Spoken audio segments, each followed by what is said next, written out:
Hello and good morning. My name is Anna Domicek. I am Editor-in-Chief of Hypertension. And as many of you would know, we award 2 clinical best papers every year at the AHA meeting of the Council for Hypertension. And our first awardee is Dr. Roush, who has performed a head-to-head comparison between diuretics, and this was a systematic review, a very interesting category that we need in clinical hypertension. So I wanted to ask you, what's particularly novel about this analysis? What's new? What have we learned? Well, there are a couple of things that are new. As you mentioned, this was a systematic review of all available studies, and these were head-to-head comparisons of hydrochlorothiazide with chlorthalidone and indapamide. In particular, hydrochlorothiazide and chlorthalidone have been compared before in an indirect fashion, but this is the first time that they've been compared directly on a head-to-head basis, and as you can imagine, the methodology is a little more appropriate when it's done on a head-to-head basis. Now, with respect to indapamide, this is really, you could call it a lost diuretic. Very little attention has been paid to indapamide, even though when we did the trial, we found 10 randomized trials, again, head-to-head comparisons of indapamide compared with hydrochlorothiazide. So I think these 2 aspects were novel to our study. Okay, this is a clinical paper that won our award, and of course our readers of the journal would be very, very interested. What is the direct clinical implication of the findings? There are several, and you can think of them in kind of 4 categories. One is the general management of hypertension. Secondly, hypertension management in special populations.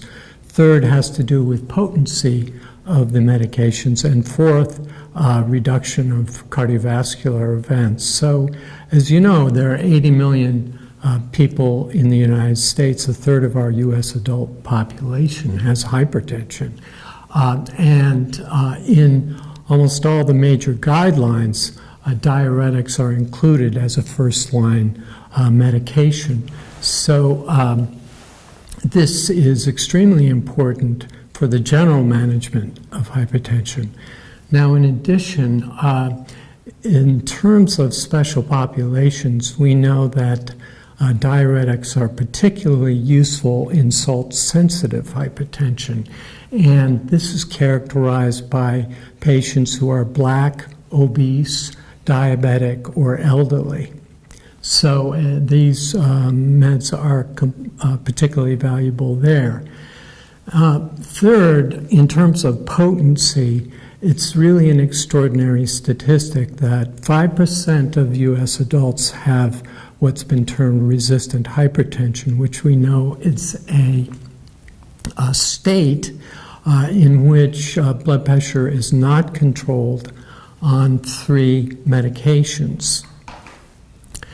And in particular, resistant hypertension is characterized by salt and volume excess. So the use of diuretics is fundamental to addressing this difficulty in control of high blood pressure. In addition, we know that most likely resistant hypertension in general will increase as our population unfortunately becomes more obese. As you know, about 38% of our adult population now is obese. And in addition, we have the challenge of potency represented by the SPRINT trial. This is a trial where patients were randomized to a usual standard target of less than 140 systolic versus a target of less than 120. And it was found extraordinarily interesting result. Total mortality was reduced by 27% in the intensive arm, and all cardiovascular events by 25% in the intensive arm. And the very important part of this is now we have this situation in the intensive arm where 2.8 antihypertensives on average were required to achieve this reduction. Okay, so thank you very much. This is very interesting. Congratulations on your award.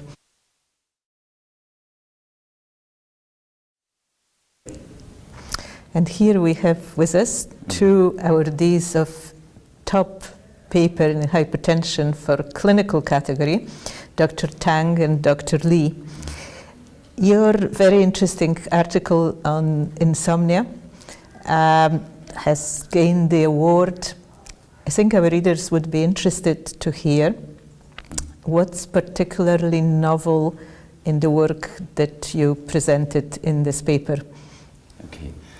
First of all, it's really our great honor to receive the award, and for particularly probably Yun, I get a good understanding, so let her talk about the more detail of the paper.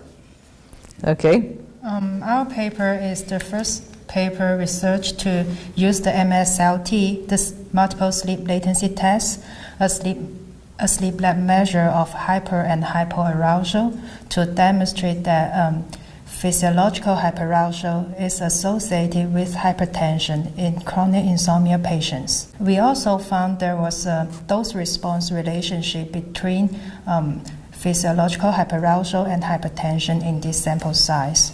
That's to say, an insomniac, the more an insomniac with hyperarousal, the more hyper, and insomnia, the more likelihood to have hypertension.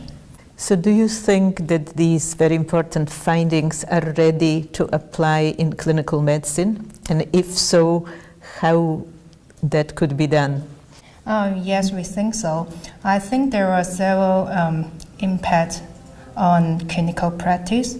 First, now insomnia is diagnosed based on subjective measurement. To the doctor, the physician asks the patient, do you difficult in falling asleep, difficulty in making asleep?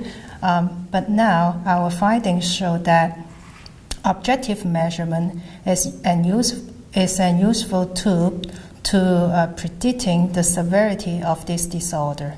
Second, insomnia is not a disorder of nighttime per se, but rather a disorder of hyperarousal present throughout the 24 sleep and wake cycle. Mm-hmm. So for the treatment, the goal for the treatment is not only to improve nighttime sleep, but rather to decrease the 24-hour hyper in insomnia patients.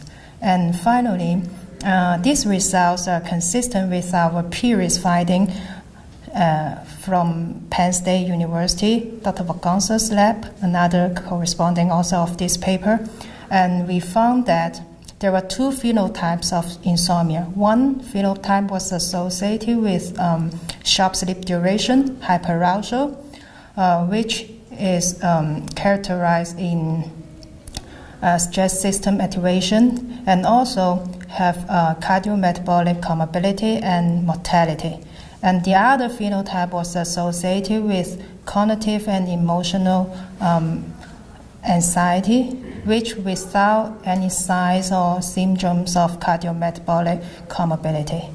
So the former one, the short sleep duration, the hyperarousal phenotype, may respond better to CBTI, so it called the cognitive behavior treatment plus medication treatment. And the later one, the normal sleep duration without hyperarousal phenotype, may respond better to CBTI treatment. Thank you very much, and congratulations again on your award. Thank you. Thank you very much.